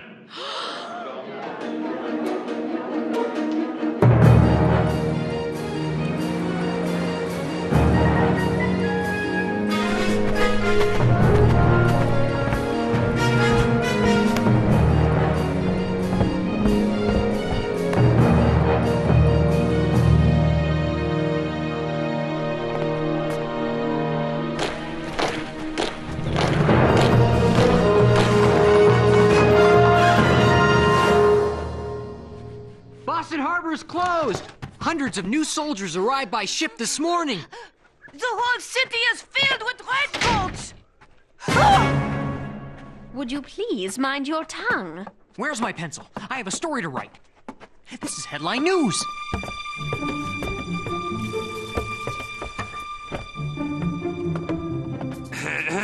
James? Those filthy redcoats are everywhere. That's right, James. After that long sea voyage, these lovely redcoats could use a good cleaning. This may need some soap and water. Let me help you, Miss Phillips. Fine morning, isn't it? 'Tis you who could use the soap and water in that smart mouth of yours. You're absolutely right. You'll have to forgive my manners. I'm an orphan. I was raised on the streets and sometimes forget my place. Where's that grub we was promised? I'll check on it right away, sir. Why don't you come give me a hand in the kitchen? The kitchen? That's woman's work. Hey! The kitchen! Of course! It would be an honor to help, milady. What are redcoats doing in the barn? It's called quartering. A soldier just knocks on your door anytime, day or night, and moves into your house. We have 5 more upstairs. I can't believe King George would allow that. It was Parliament's doing.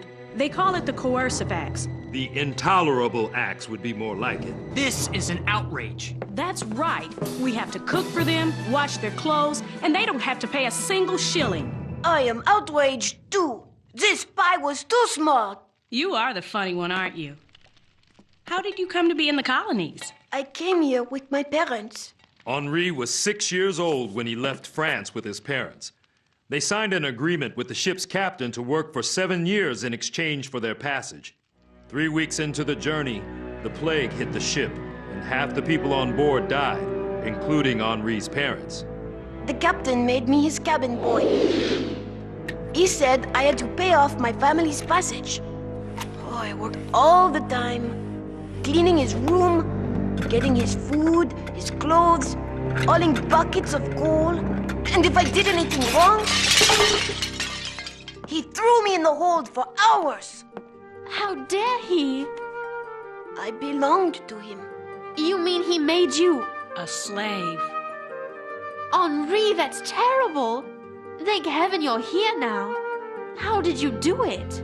Moses and I went to the dock to pick up parts of a printing press that had come over from France. We went down into the hold to get the parts. There was Henri, on the floor, behind bars. I thought they came to hurt me. But Moses got him out with the handle of the printing press. It was amazing. It was just what needed to be done. But how did you get him off the ship? We found the crate of parts, and Moses took the parts out, hid them under straw, and put Henri in instead. We closed the crate and carried it off the ship. Right under the captain's nose? Right under his nose. But we had to wait another month to find other parts for the printer. I'm still not sure it was a good trade. Then I wrote to Dr. Franklin and asked to have Henri work in the print shop to pay for his room and board. Dr. Franklin said yes, but then he did something very bad. What? He told me I must learn to read and write French and English. The speaking you had, but the reading we have to work on. See? Work on? It work! Speaking of which, I must get back to my work or it will raise suspicion.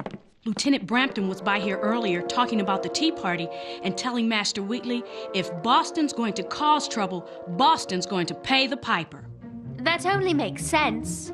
Whose side are you on? I didn't know there were sides. We're all the king's subjects. Maybe you're a subject, but I'm a citizen. I have rights. Doesn't Phyllis have rights? You know what your problem is, Miss Phillips? You think too much for a girl. And you talk too much for a gentleman. Phyllis, I need a printing press. I've got to get the word out. James, until Moses can fix the wagon, we're stuck here. The city is swarming with soldiers who would like nothing better than to arrest us for your tea party. Take this, James. Tom Maloney published my poems. I can use his press anytime. Mr. Maloney! Tom Maloney? Open up! We're friends of Phyllis Wheatley! There's no one in there. Today's the Sabbath. The Lord's Day. Well, the Lord helps those who help themselves. Remember, Phyllis gave us the key. Ladies first. At last, a sign of manners. Redcoats! We have to work fast.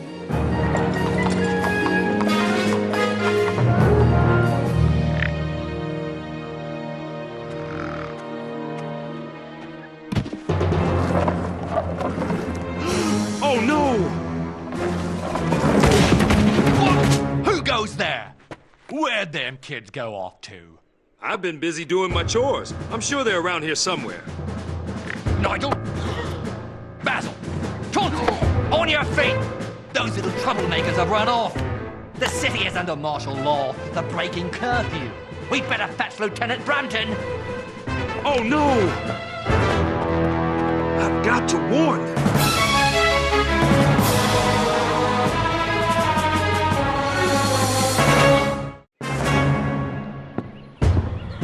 I'll bet they're the same brats who got away during the tea riot. But they won't get away a second time.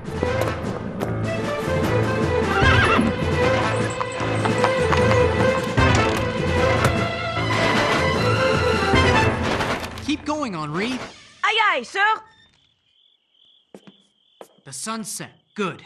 It's time to spread the word. What's wrong, Sarah? James, are you really an orphan? I heard you tell the soldiers before. It's true. I was a tiny baby when it happened. Mother and father didn't have one of Dr. Franklin's newfangled lightning rods.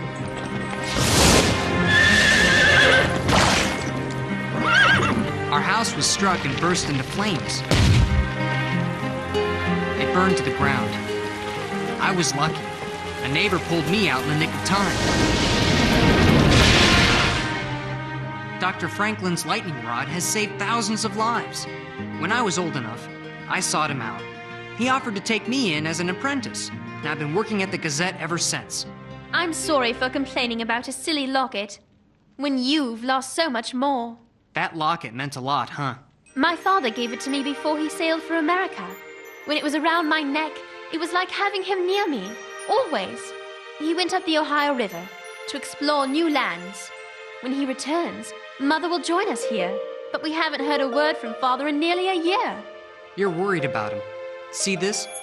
It's beautiful. It's my mother's ring. So, you see, I know just how you feel about the locket. James, I'm done.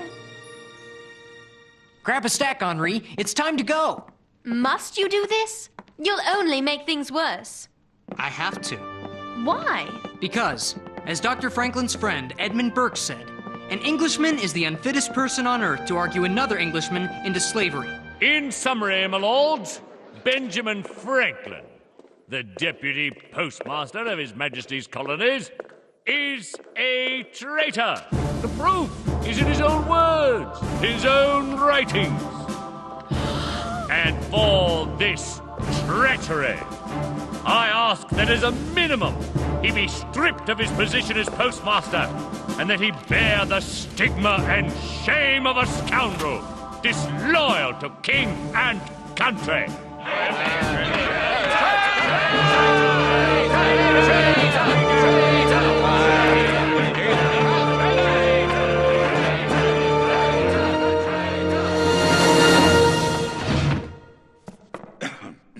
From the bottom of my heart, I thank Mr. Wedderburn for everything he has said against me.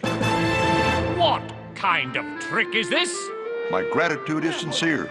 You've answered a question which has troubled me since boyhood. But you have finally put my mind at ease. The question is fundamental, and when my fellow colonists arrive at the same answer as I, a great empire may fall. More treason! Mr. Wedderburn says I'm a traitor, but this is not true. The question he has answered for me is thus: am I a British subject, or am I the citizen of a new nation? A country distinct and different from England? And today I declare my answer: I am not British, I am an American. And man can only betray his own country. My country is no longer England, my country is America.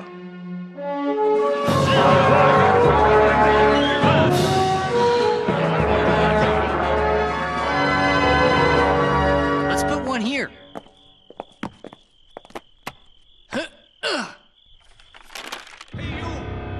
That's an order! Run!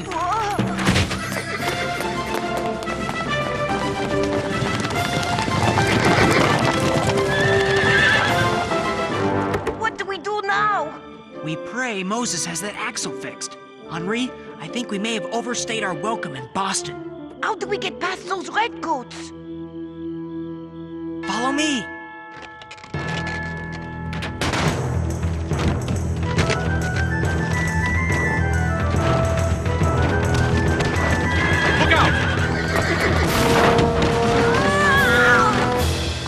Must have fallen off a cart. Come on, men. We have to catch whoever's hanging these posters.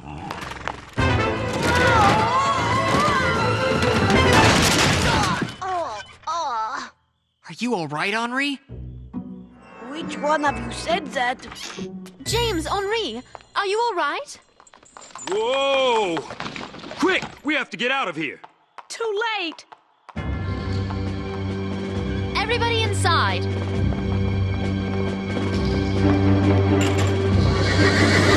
The wagon is good as new. We must leave town right now while it's still dark. So, my men and I are riding past this print shop when I hear voices coming from inside. So I ask myself, what's someone doing in a print shop at this hour on a Sunday? You know what I told myself? I said, printing these. You have this all wrong, sir. These gentlemen are interested in my poetry. They wanted to see where it was published. Poetry? You? What do you take me for? Show them, Phyllis. Yes, let's hear this poetry of yours. Descend to earth, there place thy throne. To succor man's afflicted son, each human heart inspire. To act in bounties unconfined. Enlarge the close contracted mind, and fill it with thy fire. Right. So you're a poet. But I still believe these runts have something to do with spreading rebellion, and I aim to find the evidence. Tear the place apart if you have to, and if I find so much as one poster, it's jail for the lot of you. You. Me? What's your name? Sarah Phillips, sir. Phillips, you say? I served under a Major Phillips during the 7 Years' War. Major Phillips is my father, sir. Is that so? Then you're an Englishwoman, Miss Phillips. It's your duty to tell me who made these posters. The truth now. Your father would expect you to tell the truth to an officer in the service of his king.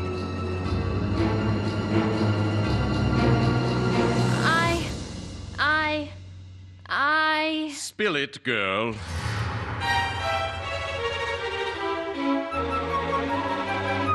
Well, I'm waiting, young lady. Where are my manners? You must be half frozen riding in this cold weather. I'll fix a pot of tea on the Franklin stove. There, the fire is stoked. We'll have hot tea in half a tick. Now what was that you asked me? Something about posters? Nothing, Lieutenant. The place is clean. No sign of them signs. I don't have time for this. Come on, men. The rabble-rousers are out getting away while we're dilly-dallying with children and poets and tea. Quick, to the wagon, before they come back. Phyllis, how can we ever thank you? Keep fighting for freedom, that's how. Now be off. I'll keep watch until you're safely gone.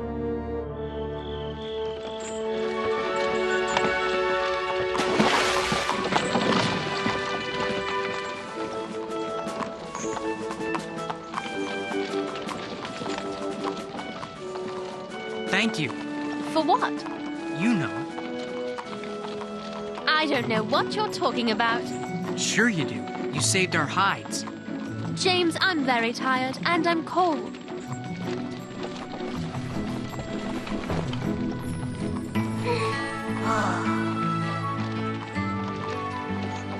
I'm going to make a gentleman out of you yet. And I'm going to make an American out of you.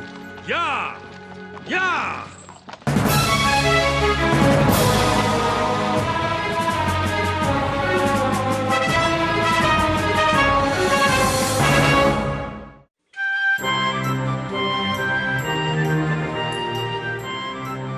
A little more, Moses. Good. That looks great. Dearest Mother, so much has happened, I hardly know where to begin. Your latest letter brought the shocking news from London. It's terrible that Dr. Franklin has lost his position as postmaster. But praise the Lord he didn't end up in jail. Or worse. James, cut out that racket. A little more, Moses. Good. Would you please stop that noise? I'm trying to concentrate. Go ahead, James. It's finished. Sarah? What is it? The boys have a little something for you. For me? Thank you for saving us. Here. For me? Moses made it. It was my idea. It's beautiful. You like it? I love it. But where in the world did you get the gold? Are you sure you like it? Your ring. It's the greatest gift I've ever received. So guys, what did you think of that?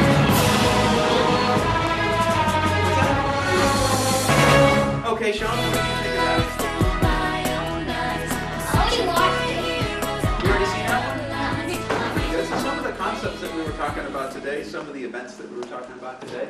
We're coming up to the end of the day one. I hope you guys are going to come back tomorrow when we're going to talk a little about the Declaration of Independence, some of the same characters that we talked about today as we went through the history leading up to the war, and some big thoughts. Did you guys have any thoughts on today? What did you like? What can we do different tomorrow? You like the snacks, right? Huh? Yeah. I don't know. Game. Want to play a game? Yes. Okay, we'll see if we can figure out a good game. You don't want to sit around. So what, anybody have a thought? What did you learn today that you thought was kind of cool that you didn't know before? Or you knew it all? Nothing new. What was I? That the redcoats have an X. That the redcoats have an X? That's Why a pretty does it cool. have an X? Huh? Why does it have a red X? Well, it's a there's white a X on a bullseye. red background. So they know when they hit a bullseye. When No, they if see you a bullseye. remember they have the red jacket, but they carry one satchel here that has a strap that goes this way. And they have an ammunition satchel that goes this way that has a strap, and the two straps cross over the red, right over their heart. What's the meaning? Kind of a dumb idea, isn't it? It makes it a bigger target for bullseye. Makes them a very big target. So who's your favorite Revolutionary War character? Do you have one yet that's sort of emerged as someone who's kind of a Benjamin. Benjamin Franklin? What's cool about Benjamin Franklin? He makes really cool stuff. He does make some cool stuff. The lightning rod, and Franklin's stove. Nuclear missile. What? Nuclear missile. No, I don't think he ever got as far as nuclear missile. That was someone else. That would Give be him like this. Called Blammo. How about an H-bomb? An H-bomb? Nah, A that's, hydrogen bomb. that's way down the Grenade. future. They did have grenades in the Revolutionary War. Technology. Technology. Basically, news. iPhone 6. Huh? I had iPhone 6. How about an iPhone 7000? All right. Well, I guess we're gonna wrap up today, and I think Linda wants to sing a song. Not by myself. Not by Although herself. I could. I used to sing lead in a Barbie's Quartet. I don't want to sing. You don't like what? He's not. He's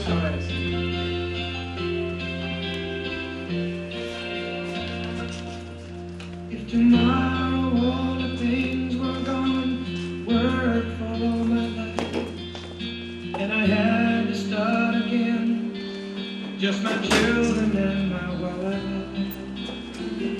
Thank my lucky stars to be living here today, 'cause the flag still stands for freedom, and they can't take that away.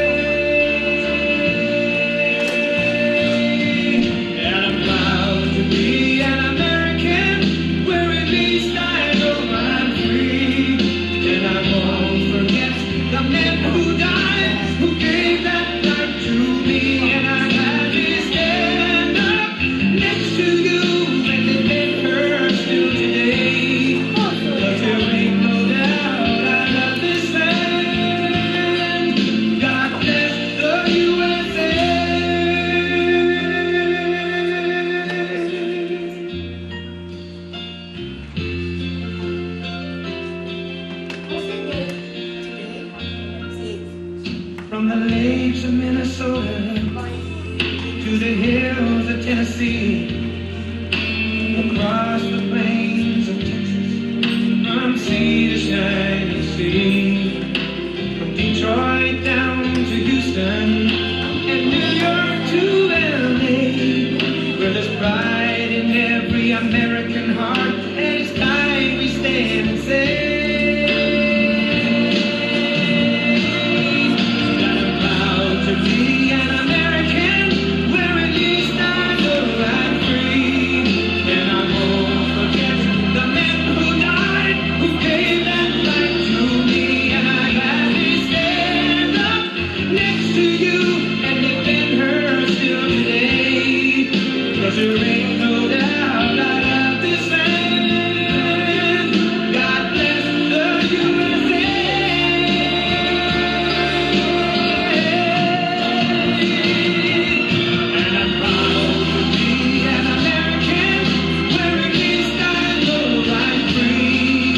questions before we break up for today? It's a little after 11:30. I asked Colonel Pipes if he would like to come back tomorrow. He has a few more things he'd like to share with you. So we're going to fit him into the program for a few minutes.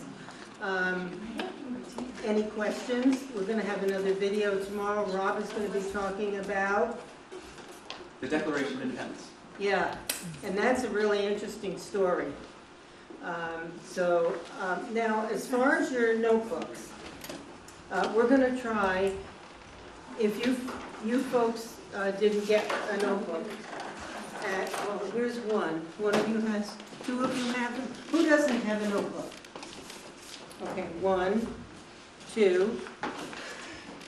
You're 4 short, I think. 4 short?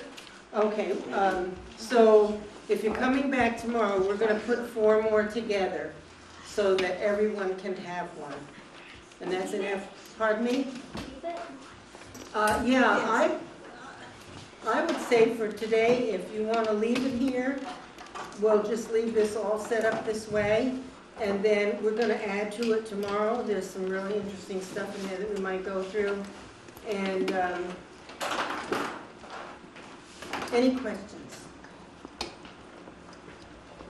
Put your name on it. There. That's a good idea. Hey, what's up? Yeah, and you can leave it. And you have a picture of the map of the 13 colonies. And I know Rob mentioned this, but what was the 14th colony? Vermont. Okay, great. You know. Us.